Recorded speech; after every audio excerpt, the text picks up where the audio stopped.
নামাজ এটা ব্রেন পরিষ্কারের একটা সেরা বুদ্ধি। কিভাবে পরিষ্কার হয়? ওই যে বিজ্ঞানীরা দেখছে, নোবেল বিজ্ঞানীরা কিছুদিন আগে কয়েকজন নোবেল বিজয়ী একসাথে হয়েছে, একটা মিটিং করতেছে। তা বলতেছে যে মানুষের জীবনের জন্য দরকার এরকম সবচেয়ে প্রয়োজনীয় 2টা লাইন বলতে হবে, 2টা, এর বেশি বলতে পারবে না।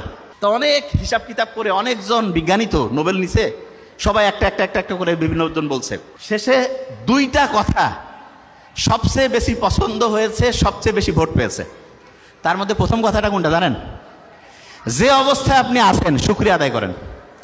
তো এইটা যখন আমি পড়লাম তখন মনে হলো আমরা যে সূরা ফাতিহা পড়ি, আলহামদুলিল্লাহ রাব্বিল আলামিন, আল্লাহ তুমি আমাকে যে অবস্থায় রাখছো ভালো রাখছো, এইটা হচ্ছে 1 নম্বর প্রয়োজন। এবং প্রত্যেক নামাজে প্রত্যেকবার শুরুতে বলতেছি, এবং এইটা জীবনের জন্য 1 নম্বর দরকার।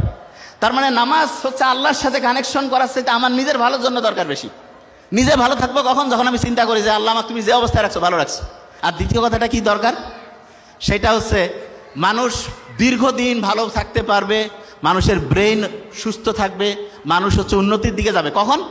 যখন কেউ রেগুলার পড়াশোনা করে। কোরআনের প্রথম যে আয়াতটা নাজিল হইল, কি ছিল প্রথম আয়াতটা?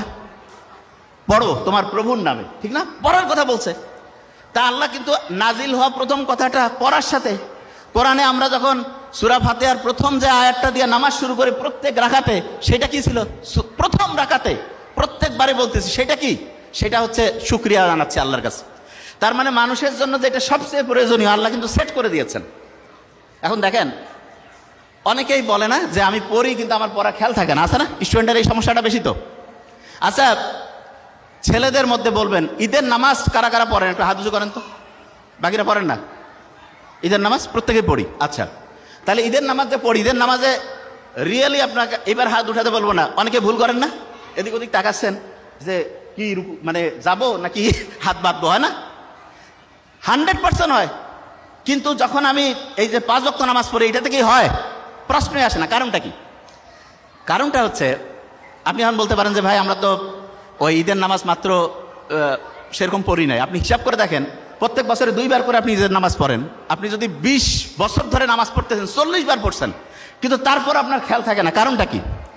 কারণটা হচ্ছে ওই যে একটু আগে বলছিলাম, যা কিছু পড়ি 1 সপ্তাহ পরে 80% ভুলে যাই।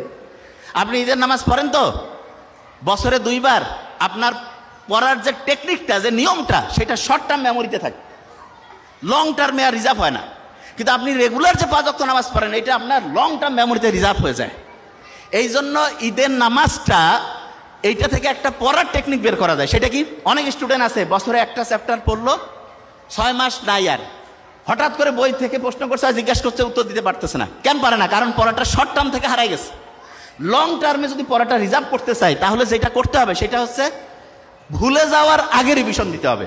আমরা যে নামাজ পড়ি, প্রত্যেক দিন 5 ওয়াক্ত নামাজ পড়তেছি না? একে সূরা ফাতিহা কমন দরকার কি? আল্লাহ তো কইতে পারতো যে দিনে 1 বার পড়বা, একটু করে পড়লে হবে। নো, 5 বার রাখছে এই কারণে। দেখবেন মুহাম্মদ সাল্লাল্লাহু আলাইহি ওয়াসাল্লামের একটা হাদিস আছে, দিনে যদি 5 বার কেউ গোসল করে তাহলে তার শরীরে কোনো ময়লা থাকে না। না, আমাদের শরীর যত দ্রুত ময়লা হয়, তার চাইতে দ্রুত ময়লা হয় আমাদের ব্রেন। যে কি কোন ভাই, ব্রেন ময়লা হয়? হ্যাঁ। এবং ব্রেন যদি ময়লা হয় তখন হয় কি? ডিপ্রেশন হয়, অ্যাংজাইটি হয়, ঠিকভাবে ঘুম আসে না।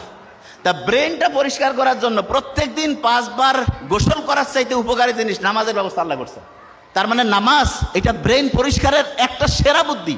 কিভাবে পরিষ্কার হয়? ওই যে বিজ্ঞানীরা দেখছে, নোবেল বিজ্ঞানীরা, যে সবচাইতে ভালো কোনটা? যে শুকরিয়া যদি থাকে, আপনি যখন নামাজে দাঁড়ান তখন যদি এই শুকরিয়াটা থাকে আপনার মধ্যে, যে আমি যা কিছু পড়ছি, যে অবস্থায় আমি আছি, আল্লাহর কাছে আমি শুকরিয়া, আল্লাহ আমাকে তুমি ভালো রাখছো, অটোমেটেড দেখবেন যে আপনার মনের যে দুশ্চিন্তা, মনের মধ্যে যে খারাপ অবস্থা, এটা আল্লাহর রহমতে নাই হয়ে গেছে।